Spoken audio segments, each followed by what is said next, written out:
મિત્રો રાજ્યમાં કડાકા ભડાકા સાથે મુશળધાર વરસાદી માહોલ જામ્યો છે ત્યારે હવે આગામી 12 કલાક ભારે છે। આગામી 12 કલાક દરમિયાન રાજ્યમાં ભારેથી અતિ ભારે વરસાદની મોટી આગાહી કરાઈ છે। અમુક વિસ્તારોમાં મેઘ તાંડવ જેવી સ્થિતિ પણ સર્જાઈ શકે છે। મિત્રો ઉત્તર ગુજરાતના સાબરકાંઠા, બનાસકાંઠા, પાટણ અને મહેસાણા જિલ્લાના અનેક વિસ્તારોમાં ભારે વરસાદી માહોલ જામ્યો છે। મિત્રો હવામાન વિભાગની આગાહી વચ્ચે ભાવનગર જિલ્લાના મહુવા તાલુકાના મોટા ખોટવડા ગામે ધોધમાર વરસાદ પડ્યો છે। તળાજા તાલુકાના ગ્રામ્ય વિસ્તારોમાંથી પણ વરસાદના સમાચાર મળી રહ્યા છે।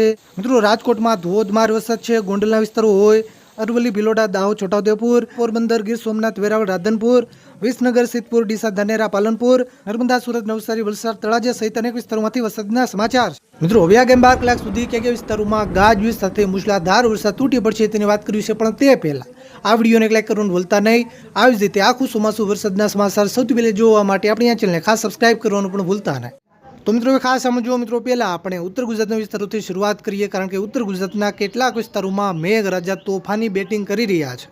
મિત્રો આગામી 12 કલાક દરમિયાન ઉત્તર ગુજરાતમાં ખાસ કરીને બનાસકાંઠા જિલ્લામાં વરસાદનું રેડ એલર્ટ જાહેર કરાયું છે।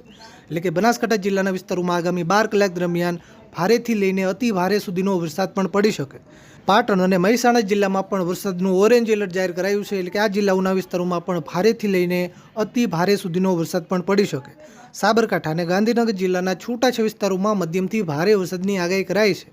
મિત્રો કચ્છના વિસ્તારોની વાત કરીએ તો કચ્છમાં પણ આગામી 12 કલાક દરમિયાન વરસાદનું ઓરેન્જ એલર્ટ જાહેર કરાયું છે। એટલે કે કચ્છના પણ કેટલાક વિસ્તારોમાં ભારેથી લઈને અતિ ભારે સુધીનો વરસાદ પણ પડી શકે। અમદાવાદમાં પણ આગામી 12 કલાક દરમિયાન વરસાદનું યલો એલર્ટ જાહેર કરાયું છે। એટલે કે અમદાવાદના પણ કેટલાક વિસ્તારોમાં મધ્યમથી ભારે વરસાદ પડવાની શક્યતા છે। આણંદ, ખેડા, મહીસાગર, પંચમહાલ, દાહોદ, છોટાઉદેપુર અને વડોદરા જિલ્લામાં પણ વરસાદી માહોલ જોવા મળશે। આ વિસ્તારોમાં હળવેથી મધ્યમ વરસાદની આગાહી કરાઈ છે। સૌરાષ્ટ્રના વિસ્તારોની વાત કરીએ તો સૌરાષ્ટ્રમાં આગામી 12 કલાક દરમિયાન ખાસ કરીને જે ઉત્તર ગુજરાતને લાગુ વિસ્તારો છે, મોરબી અને સુરેન્દ્રનગર જિલ્લાના વિસ્તારોમાં વરસાદની માત્રા વધારે રહેશે। વરસાદના વિસ્તારો પણ વધારે રહેશે।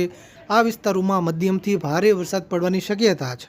સૌરાષ્ટ્રના જે બાકીના વિસ્તારો છે, દેવભૂમિ, દ્વારકા, જામનગર, રાજકોટ, બોટાદ, અમરેલી, ભાવનગર, જૂનાગઢ, ગીર સોમનાથ અને પોરબંદર જિલ્લાના વિસ્તારોમાં સામાન્યથી લઈને મધ્યમ સુધીનો વરસાદ, તો એકલ દોકલ ટૂંકા વિસ્તારોમાં ભારે વરસાદ પણ પડી શકે।